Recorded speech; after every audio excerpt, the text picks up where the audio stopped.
Good evening. This is Forum Daily for Friday, July 15th. I'm Julie Stoutland, filling in for Nima Rajan. Liberal MPs on the Common Foreign Affairs Committee have agreed to a request by the NDP and Conservatives to investigate the controversial decision to send repaired parts of a Russian natural gas pipeline back to Germany.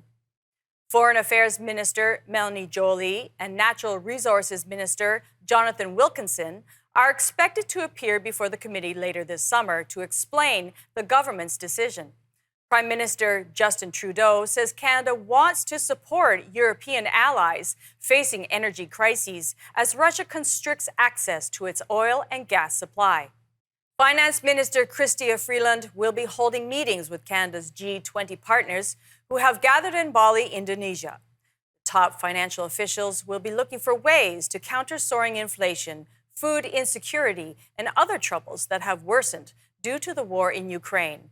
U.S. Treasury Secretary Janet Yellen called for the G20 to take action to fight food insecurity as millions go hungry due to soaring costs for food and other necessities. The House of Commons Industry Committee will study the massive Rogers communication outage that left millions of Canadians in a communications blackout for more than 15 hours last week. In a meeting today, MPs on the committee agreed unanimously to begin a probe into what happened this month. The July 8th outage affected Rogers mobile and internet users, knocking out ATMs, shutting down the Interact payment system, and preventing calls to 911 services in some Canadian cities. The federal government has expanded a program to include agriculture in finding ways to reduce greenhouse gases. Federal Agricultural Minister Marie-Claude Bibeau has announced 9 new living labs across the country, including in British Columbia, Alberta, Saskatchewan, New Brunswick, Nova Scotia, and Newfoundland and Labrador at a cost of $54 million. Each lab, which brings together farmers and scientists, will focus on identifying innovative technologies and on-farm management practices that can be adopted by farmers countrywide to tackle climate change. There's been more evidence that the housing market is cooling. The Canadian Real Estate Association reports home sales fell 24% in June on a year-over-year basis. That's not as big as the declines it saw in April and May. The national average home price fell 2% from a year ago to $665,849. An aggressive wildfire is spreading just west of Lytton, BC, the same community that was razed by a deadly fire last year. BC Wildfire Service says dozens of properties are being evacuated, including on Lytton First Nation. The service says heavy smoke, accessibility, and terrain presented challenges for personnel. Rob Schweitzer, Director of Fire Center Operations for the service, says the devastating 2021 blaze and its impacts on the village and First Nation is top of mind for officials. COVID-19 outbreaks in Ontario long-term care homes more than doubled from 20 to 42 during the first week of July. Public Health Ontario says outbreaks in high-risk settings rose 87% overall since the last report. The province is seeing a summer wave of infections driven by the BA.5 Omicron variant. The common-law wife of the man who killed 22 people in Nova Scotia 2 years ago says she knew that he had illegal weapons. Lisa Banfield's voice shook with emotion as she told a public inquiry that she was too afraid to tell police because he had told her that he could blow her head off. She says that she and others never spoke up because they were scared of what Mr. Wortman might do. The Commission of Inquiry has agreed to let Ms. Banfield testify without facing cross-examination from lawyers representing the victims' families, mainly because she could be re-traumatized by having to relive the violence she endured. A search for a second party of walrus hunters overdue to return from the Nunavut tundra has ended successfully. A Royal Canadian Air Force spokesman says a Transport Canada plane spotted the 4 hunters from the Iqaluit Nunavut late Wednesday night. Boats from the community were then able to rendezvous with the hunters, who returned safely. It's the second time this month search and rescue aircraft were called out to look for stranded walrus hunters. Last week, a C-130 Hercules successfully dropped supplies to 3 men overdue to return, who were then reached by water. After the break, we'll be back with a look at energy prices and policy. Forum Daily's Energy Update with GASWIZARD.CA Dan McTeague up next. So stay tuned. We'll be right back.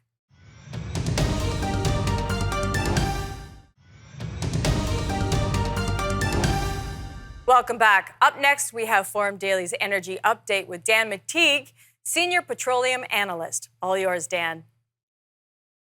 Well, Julie, thank you very much for that. And what a week it's been from, the talking heads in Ottawa trying to celebrate the idea that you're going to get a carbon tax rebate quarterly. I think people have to be reminded that this carbon tax bribe is nothing more than extortion.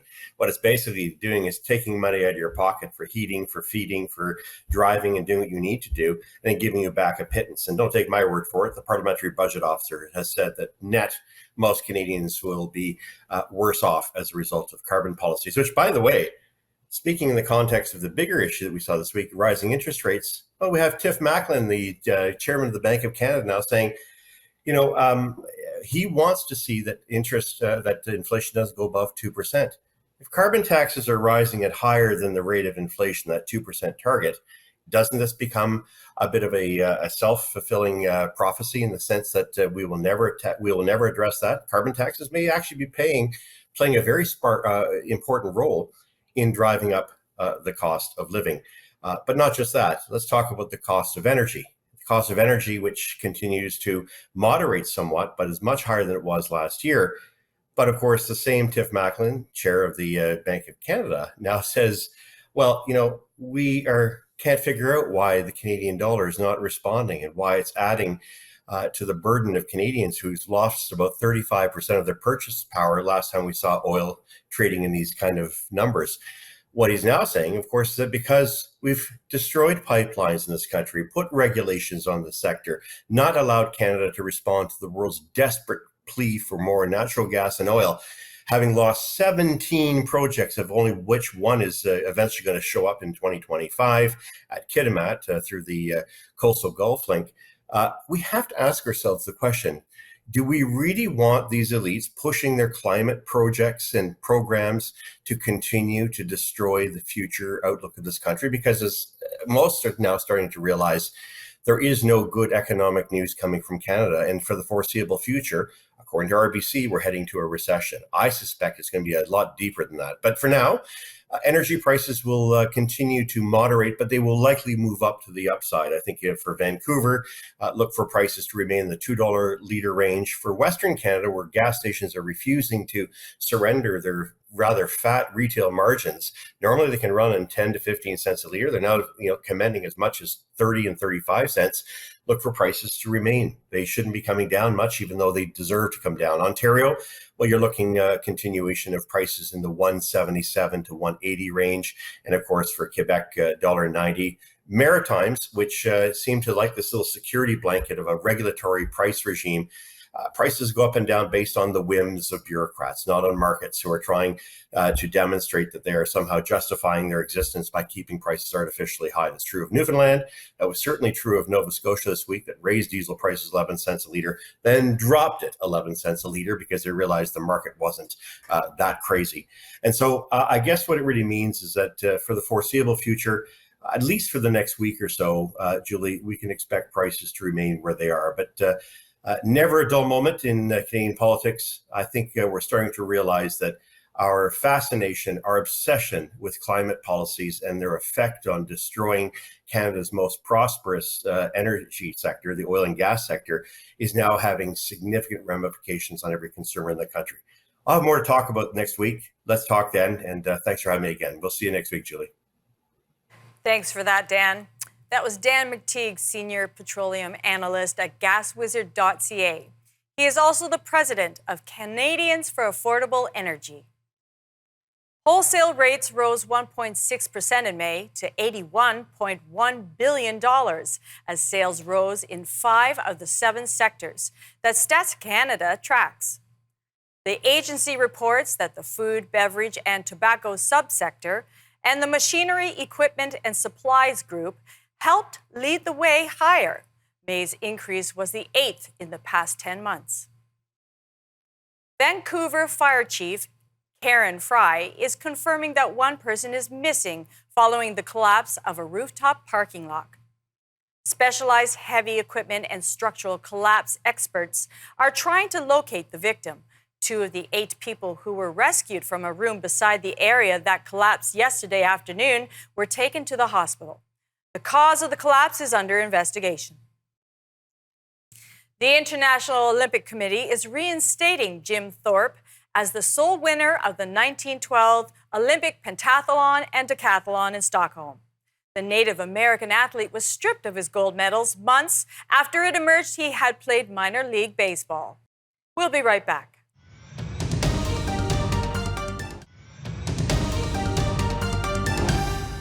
Welcome back. Catherine Murray, host of The Buck Stops Here, joins us now for Forum Daily's crypto and digital asset update.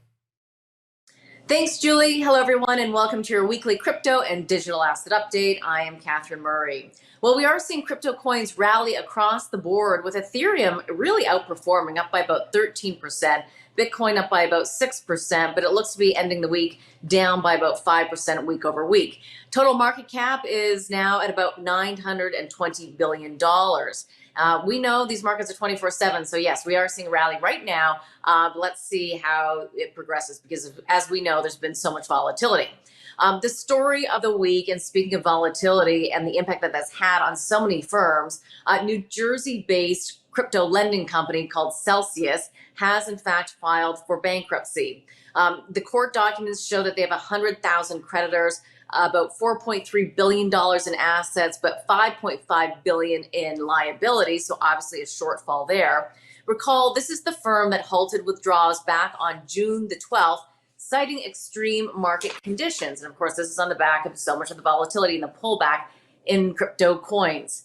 The court document states that the CEO had been looking for third-party financing but was unable to attain it, hence the bankruptcy. The CEO also points out that the reason for withdrawals across the board was to prevent certain clients from being able to exit at full value and others being left behind. Also recall that Celsius offered its users 17% annualized yield on deposited tokens. Now, we've talked about issues in terms of solvency with respect to Celsius. Another company, of course, is Voyager, running into solvency issues. And the question I think that a lot of investors in the space right now are asking are there other companies out there where we will continue to see some of the pressure and the meltdown on their balance sheets, on their corporate earnings, because of everything we've seen in the crypto space as of late.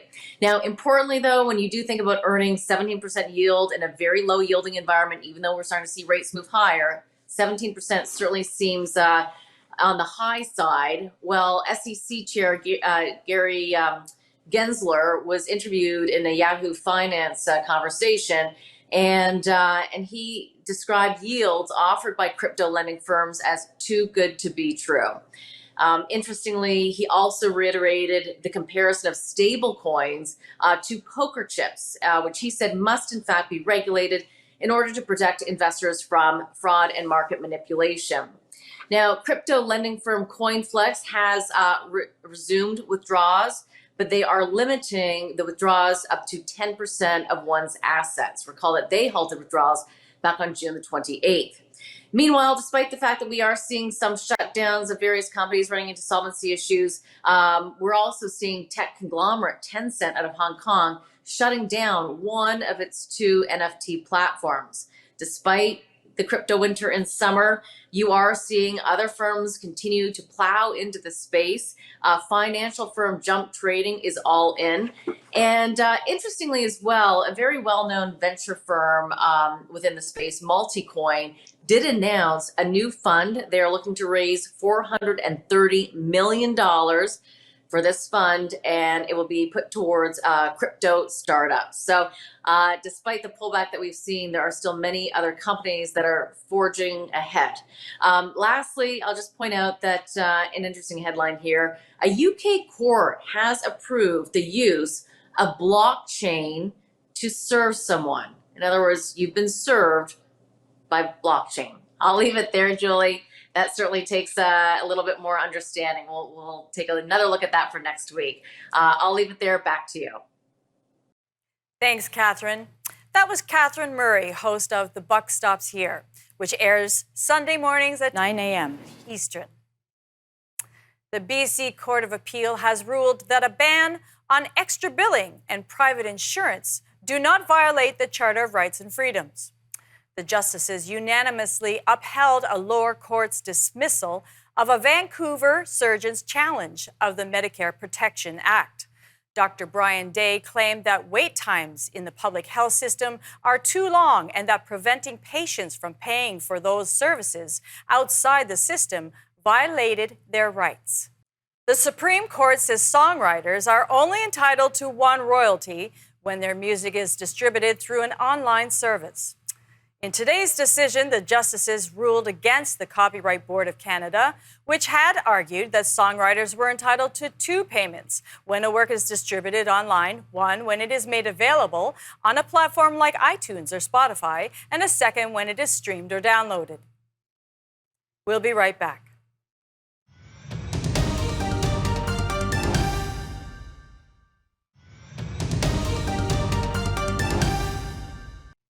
A meeting to repair one of the world's most important diplomatic relationships has started with a fist bump.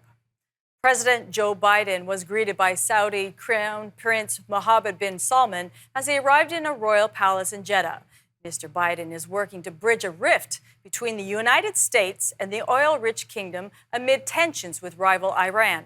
Joe Biden vowed as a presidential candidate to make Saudi Arabia a pariah for its human rights record, particularly for the murder of the writer Jamal Khashoggi.